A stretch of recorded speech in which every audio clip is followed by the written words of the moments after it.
ജോണേ, എടാ ജോണേ, ഇറങ്ങി വന്നാൽ ഞാൻ ഒരാളെ പരിചയപ്പെടുത്തി തരാം. അവരെ ഒരിക്കലും പൾസർ സുനിയോ അല്ലെങ്കിൽ അതിനകത്തുള്ള വിക്ടിമിന്റെ പേരെടുത്തോ വളരെ സെൻസിറ്റീവ് ആയിട്ടുള്ള ഒരു കാര്യമാണ്. ഇത് വെച്ച് ഒരിക്കലും കമ്പയർ ചെയ്യാൻ പറ്റില്ല. നല്ല തറവാട്ടി പറഞ്ഞ കുട്ടിയാ. സാഹചര്യങ്ങളുടെ സമ്മർദ്ദം കൊണ്ട് ഇത് വെച്ച് ഒരിക്കലും കമ്പയർ ചെയ്യാൻ പറ്റില്ല. അതൊരിക്കലും ചെയ്യാൻ പാടില്ലായിരുന്നു. അങ്ങനെ എനിക്കൊരു വിഷമം പറയാനുണ്ട്. ഇങ്ങനെ പോലെ കെട്ടുകഥ ഉണ്ടാക്കാൻ ഇത്ര വിദഗ്ധം മലപ്പുറം ജില്ലയിൽ വേറെ ഇല്ല. അല്ലാതെ അവിടെ വെച്ച് കളിയാക്കിയത് ഞങ്ങൾ എല്ലാവരും, ഞാനാണെങ്കിലും ലക്ഷ്മി ആണെങ്കിലും കളിയായിട്ട് എടുത്തിട്ടുള്ളൂ. അതൊക്കെ ഇവിടെ പറയുന്നത് അതൊക്കെ എല്ലാവർക്കും അറിയുന്നതല്ലേ. അത് ശരിയാ. അവരുടെ ഒരു ചാനലിന് പബ്ലിസിറ്റിക്ക് വേണ്ടിയിട്ട് ഞങ്ങള് മുഖത്ത് കരിവാരി തേച്ച് അങ്ങനെ ഒരു ഞങ്ങളുടെ തലയിൽ അത് കൊണ്ടിട്ട് ചെയ്തത് ഒട്ടും ശരിയല്ല. അത് ഞാൻ ഓർഗനൈസേഴ്സിനെ ഡയറക്റ്റ്ലി വിളിച്ച് പറഞ്ഞിട്ടുണ്ട്.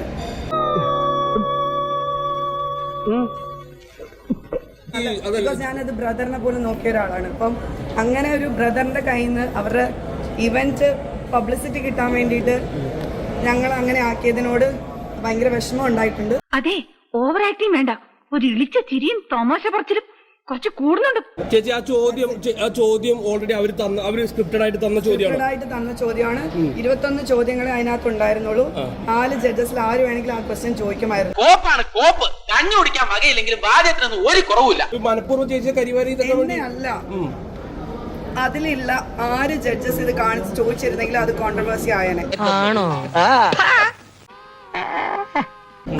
അത് വേണമെന്ന് അവര് മനഃപൂർവ്വം ചെയ്തത് തന്നെയാണെന്നാണ് ഞാൻ പറഞ്ഞു വരുന്നത്. മനസ്സിലാവുന്നുണ്ടോ? അത് കോൺട്രവേഴ്സി ക്വസ്റ്റ്യൻ ആണ്. അത് ഓർഗനൈസേഴ്സ് 21 ക്വസ്റ്റ്യനെ തന്നിട്ടുള്ളൂ. അതിനകത്ത് 21 കണ്ടസ്റ്റൻസ് ഉണ്ട്. നിങ്ങളാണെങ്കിൽ എന്ത് ചെയ്യും? ലാസ്റ്റ് മിനിറ്റ് ആണ് ചോദിക്കില്ലായിരുന്നു. ശിശുപാലൻ ചേട്ടാ, എനിക്കൊരു സോഡ വാങ്ങിച്ചോണ്ടോ. ഉപ്പിടണം കുറച്ച്. ഒരുപാട് ഫാഷൻ ഷോ കണ്ടിട്ടുണ്ടായിരുന്നു. ഫാഷൻ ഷോയിലൊക്കെ നേരിട്ടുള്ള ക്വസ്റ്റ്യൻ റൗണ്ട് വരുമ്പോ ചോദിച്ചു. എന്നിട്ടും ഞാൻ ചോദിച്ചു, മനസ്സിലായില്ലേ? മാത്രല്ല ഈ ചോദ്യം ഞാൻ ചോദിക്കട്ടെ, ഈ ചോദ്യത്തില് ഈ പറഞ്ഞ പോലെ 2 പേരും സ്ട്രോങ് ആണെന്ന് പറഞ്ഞിട്ട് ഗട്ട്സോട് കൂടി പറയാം എനിക്ക് ഈ നടിനെയാണ് ഇഷ്ടം, ബിക്കോസ് അവർ ഈ ക്യാരക്ടേഴ്സ് ഒക്കെ പെർഫോം ചെയ്തിട്ടുണ്ട്, ഈ ക്വാളിറ്റീസ് ഒക്കെ ഉണ്ടെന്ന് പറയുന്നതിൽ യാതൊരു തെറ്റുമില്ല. വിഷയമാണല്ലോ ഓൾറെഡി. അപ്പൊ അത് എടുത്ത് മാറ്റേണ്ടിയിരുന്ന ഓർഗനൈസേഴ്സിന്റെ തെറ്റാണ്. പച്ചവെള്ളം ചവച്ചു കുടിക്കണ പഞ്ചപാവം. തൽക്കാലം ഇത്രയും മതി. വരട്ടെ.